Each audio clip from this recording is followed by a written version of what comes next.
Chapter 9. The Devil You Know. 7 months ago, Eleanor Van Horn crept down the maze of sterile hallways under Perennial Harvest. She stopped in front of the large steel door marked Deep Engineering. No turning back now. She raised a trembling hand.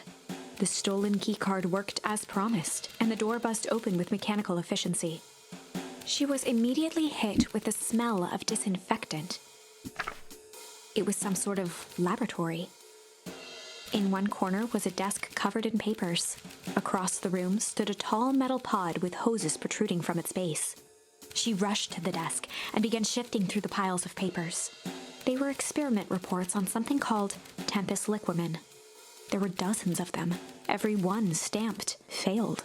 Eleanor heard the sharp echo of footsteps approaching. She was out of time. Her eyes scanned the room, eventually landing on the strange pod. Muttering a curse under her breath, she dashed over and dove inside.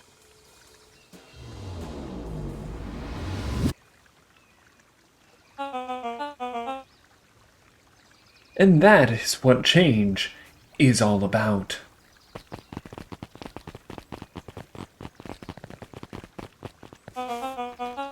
Grabbing the future by the scruff of the neck and making things happen.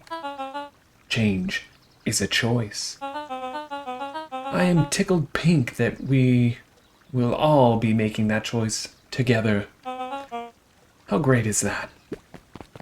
This man is a liar. Excuse me?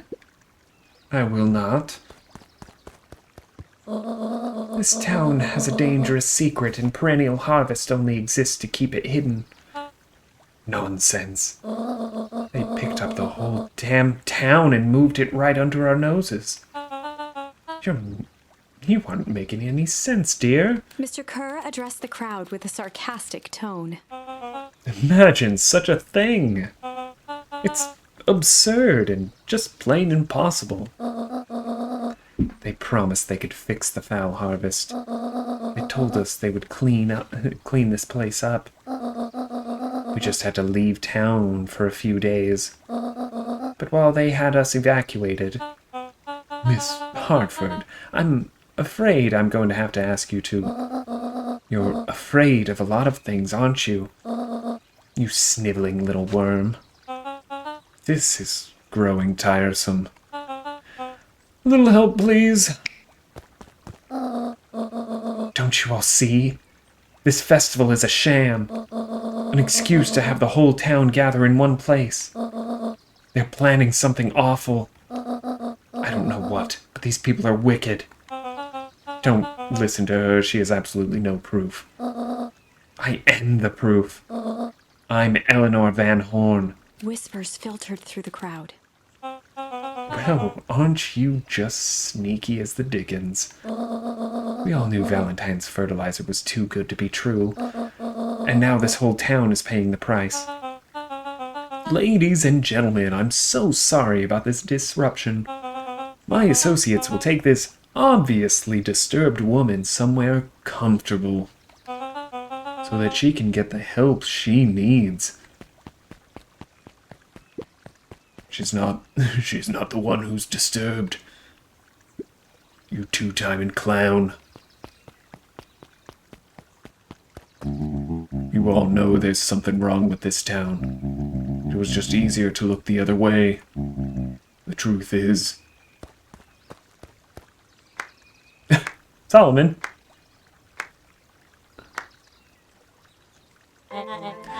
That's quite enough, Mr. Nuncreed. Torment dragged on Joseph Nuncreed's face. Yes, sir. Take them away. No, I want them to see this. Oh, the ever-tempestuous Eleanor Van Horn. You've been quite the thorn in my side. Like a weed that's burrowed in where it doesn't belong. I must confess, you look dreadful. He paused for a moment, plucking a piece of fuzz from his sweater and discarding it to the ground.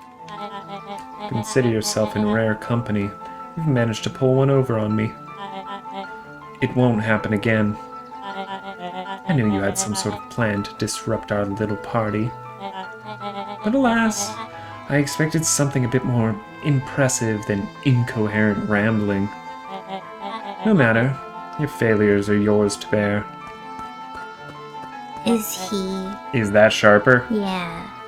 Oh, they figured out de-aging? Mm-hmm.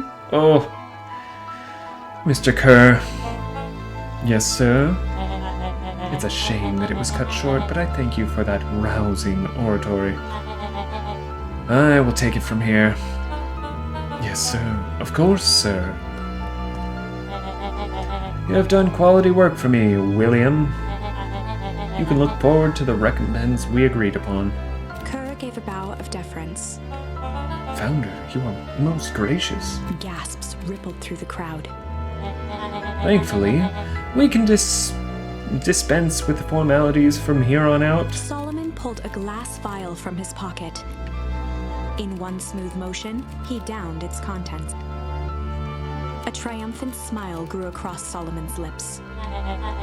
You can all call me Sharper Valentine. His body and face began to contort and expand as he disappeared into a belching green mist.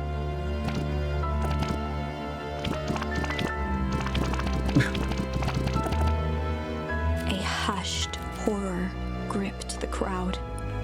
Oh, thank goodness he got clothes. This is a story about change. What? No. Oh, so you didn't see that coming.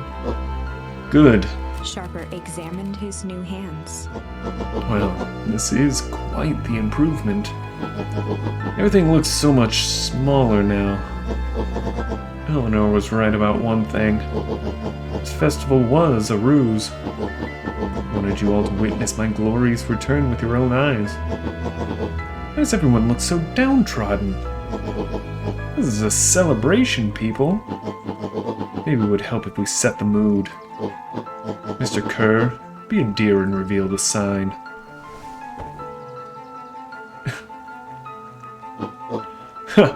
Wonderful. Sharper choked out a crude squawk of a laugh. Frustrated grumbles sprinkled through the crowd. Sharper, you malicious beast. Ooh, malice. I'm glad you're back so I can tell you to your face. You destroyed this town. We ain't gonna let you get away with it again. Sorry, this is not the time for audience participation. Some assistance, Mr. Kerr? William Kerr gave a subtle nod to the clipboards. You coward. Does anyone else have something to contribute? A helpless quiet settled over the crowd. I thought so. Did you all truly believe you could be free of me? A town of complete and utter fools. You people should be celebrating my return. You're clearly lost without me. That leads me nicely to my children. Daddy? I give you both the greatest gift a parent can give. The opportunity to prove yourself in my absence. Squandered. To say I'm disappointed would be an understatement. But Silence, Augustus. An adult is speaking. I don't know which is worse, son who's completely hopeless, or daughter with such potential who inevitably lets me down. Eris, you fail me with such admirable consistency. Thankfully, I was counting on it this time. Father, I have been wasting time, my dear. What have you accomplished? I was focused on cementing our legacy. Legacy? Who needs a legacy when you can just live forever? But what about... It's all right, kiddo. I'm afraid you suffer from a complete lack of imagination. There's just no helping it. Now then, where's Joseph? You didn't take the opportunity to slip off, did you? Ah, there he is. Everyone should give him a hand. None of this would have been possible without Joseph. I think you've said enough. Nonsense. The people deserve to know how helpful and loyal you've been. only did what I did because he left me no choice. You always had a choice, Joseph. You were simply too weak to take it. No matter. Cheer up. You are about to be rich beyond your wildest dreams. You should follow Mr. Kerr's example. When I found him, he was in a sorrier state than any of you. An aging actor, desperate to recapture his youth. He played his part, and soon he'll be able to play the leading man again. Forever, in fact. If he remains loyal. It goes for all of you. Well, those who haven't already frittered away my goodwill. Beacon Pines is mine again. I'm willing to share it, spoils, in exchange for absolute loyalty. Are you saying William Kerr was never in charge of Perennial Harvest? You think that puffed up blatherskite could have accomplished all this? Don, I suppose it's time for your big exclusive. Sharper addressed the crowd with indignant pride. He'd planned this moment for so long that now, at the deed's fruition, it almost felt frivolous. You see, I needed a figurehead to hold things down while I orchestrated my return. Someone to misdirect, lie, and bilk this town for a spell. So I invented William Kerr. Take your bow. You've earned it. Mr. Kerr flourished a preposterously elaborate bow. Patrick C. Montesquieu, thespian extraordinaire at your service. Pounder, I just want to thank you again for this opportunity. It truly was the role of a lifetime. Wait. So this is Bill Kerr. So this Bill Kerr was a Patsy the whole time? Patsy. That's like a friend to the bad guy. Like a minion. Now that your secret is out in the open, what's to stop this town from rising up against you? It's the delicious part. Fear. Thanks to our clipboards, I know what each and every person in this town fears most. I will make those fears manifest for anyone who steps out of line. Choice is simple. I'm not afraid of you. The young hero. I've kept a keen eye on you, boy. You and your friends made a habit of disrupting my plans. What a pity. Things would have gone a bit differently. You might have had your moment of triumph. That's fate for you. You can't do this. But I can. I have won. Never underestimate what a great man can do, given time. Now time is my plaything. Perhaps the most expensive thing I've ever bought. But, well, worth it. Sharper coughed up one final laugh and cracked his knuckles. Enough chit-chat. Let's get to work, shall we?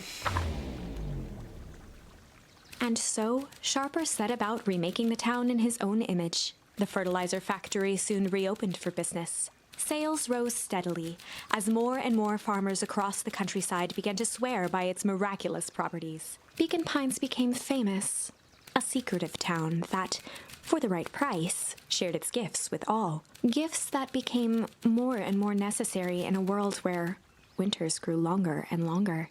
The end. This is wrong, but things are becoming clearer now. You can feel it, right? We can't let Sharper win. He might just be the key to this whole thing. Let's see. All right, what to do next? Ooh, malice instead of shame. Okay. It's the only direction we can go. Back to when He's about to grab you. Nuncreed, yeah, found out. There was a malice lurking behind those eyes, like a trap ready to spring. Luca felt the weight of Nuncreed's hand on his shoulder. Something wasn't right. He didn't know why, but something was telling Luca to get out of there. I just want to. I just want this to all be over. Of course, I'm sure it will all work out soon enough. I should get going. I told Roxy I'll check for Rolo at the treehouse. Luca twisted free of Nuncreed's grasp. Of course.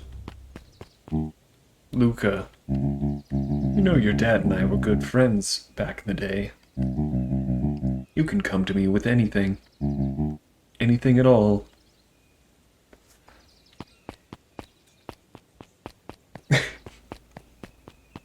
Bye! Bye, Mr. Nuncreed! Anything fun happening in here? Nope. Can't talk about Hank Atomic. Yeah. Oh, but we can probably go to the lake now. I was wondering about the door back behind the penguin. Behind I don't think I can get back there. But that's where he goes to get all his other books and Yeah, stuff. sneaky. Yeah. But it's only for penguins and the librarian. Oh, look. Do you think this is another person? Or just... Because why is he in a little suit? Yeah, I think so. The festival decorations are a bit humdrum. Now, if I were to throw a festival, it would be a thing to behold. I agree. This is all more than a little sad. It's worse than sad. It's boring. What if we did a little something to spice things up? I'm listening.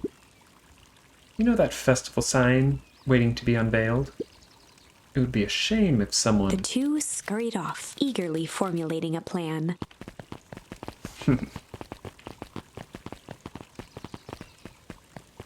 We also haven't gone to the Valentine mansion. Yeah. He looked down and muttered in a gruff voice. Mama always told me my problems would look smaller once I grew up. But my problems always seem to grow right along with me. Heavens, I sense big trouble ahead. Griffin, you got anything for us? No. Better do a couple safety smacks. Alright. Perfect. You're funny. You got anything to say? Nope. Anything at the Chibi's like following Solomon. Following Solomon. That sounds too smart. Let's get him. Unless you will be stopped. Oh yeah, probably. But like, I thought you were going to whatchamacallit. Are the bees back? No. Beetle Boy doesn't have anything to say. Nothing cool going on over here. Can't even go over there anymore. Didn't want to anyway. So this is probably locked up because winter's back there, probably. Yeah, all those fences are covering up places that... I'm thinking that, like, the factory location didn't change. Technically. Maybe it's just like a 180. Yeah. But maybe they just made a new warehouse. I mean, they had to put a giant vacuum pipe that goes there. Identify yourself, please. Nellie Modwill. I work here now. I'm unable to locate you on our staff roll. Oh, I don't officially start until tomorrow. Mr. Kerr said I could come in early tonight to get a few things done. Hold, please. Clearance authorized. Thank you. Our harvest awaits. Lion! Don't talk to me. Well, you could get a wrench to the noggin sneaking up on a guy like that. Don't scare a man while he's junking, Sonny. Evening, Jeff. Isn't it kind of late to be junkin'? As well as the same thing of you. Find anything good? Ever since Perennial Harvest moved in, even the junk is trash. You can learn a lot about a person by looking at what they throw away. This bunch, it's all shredded paper and coffee cups. Well, I better get going. I didn't see nothing if you didn't see nothing. See what? Exactly. Mr. Sinclair? Not moving? This sign? They're gonna slightly change. Look, now we can do this. Hey, Jetson. Have you seen Rollo come by? Any chance? Afraid not. As elusive as the fish is in this here pond. Let's see. Come on, the crooked thing has to be one. Oh, yeah. Luca tied a bent nail onto the line. If all you have is a hammer, Is this gonna be the last thing? I think so. Feels like it. Like it could fit right there in the middle. The boot, the pocket watch, the key, the bottle. A picture. It's a photo of you and Uncle Joseph. Let me see that. Huh. Look at those two young fools. How did it end up at the bottom of the pool? The pond? Who can say? Some things are just hard to explain. I miss Uncle Joseph. How come he doesn't come fishing with us anymore? He's busy with his new job at Valentine's. What's a new job got to do with him fishing with us? It's complicated. Like I said, some things are hard to explain. Oh, that's quite the haul. Feels like a good time to pack up. Aw, just a little bit longer. Things lasted forever. You might not feel as special, huh? I guess. I'll make you a deal, Buckaroo. If you ever feel like you need to talk about anything at all, you just say, let's go fishing. I'll know what you mean. Like a secret password? Yep. Top secret. Neat. Oh. What a perfect day. Yeah. Nice. We got the goods. That's one thing checked off.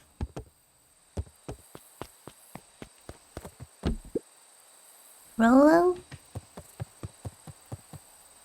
he aired a long holler into the woods. Rollo! Hey. Rollo, wherever you are, I hope you're okay. Luca felt his eyes getting heavy and plopped into the beanbag. Yeah. He conceded to its lumpy embrace.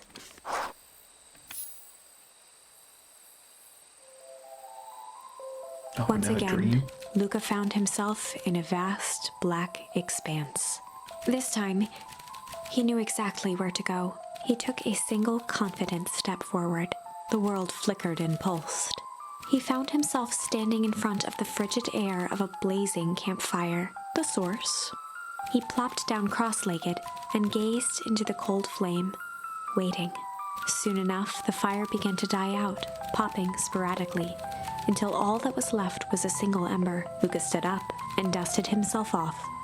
He plucked the glowing ember from the cold ash, examined it, and slid it into his pocket, a keepsake. The voice of his father spoke behind him. "You made me proud, Buckaroo." Luca turned to face him. "Dad, what is this place?" A warm grin grew across his father's face. "A place where everything that has been and everything that could be all wait together." Luca found himself staring at his father's face, trying as hard as he could to memorize every single detail. Wait? For what? Another voice spoke out. As Luca's doppelganger stepped forward. That's up to you. Without knowing why, Luca began to weep. Is any of this real? Are you real? Luca's father bent down to smudge away a tear. Of course. I'm as real as the part of you that misses me. Luca turned to look at the older version of himself. And you? The doppelganger choked back tears. I'm as real as the part of you that's angry he's gone. Does that make sense? Through his tears, Luca laughed. I think so. His father pulled him in for an embrace. Time to go, buckaroo. Oh. Luca was startled from his dream by a banging on the floor. Are you in there? A commanding voice rumbled from below. Just as Luca sprang to lock the entry hatch, the door knocked. Oh, jeez. Alright, thanks for watching. Bye-bye. Bye bye.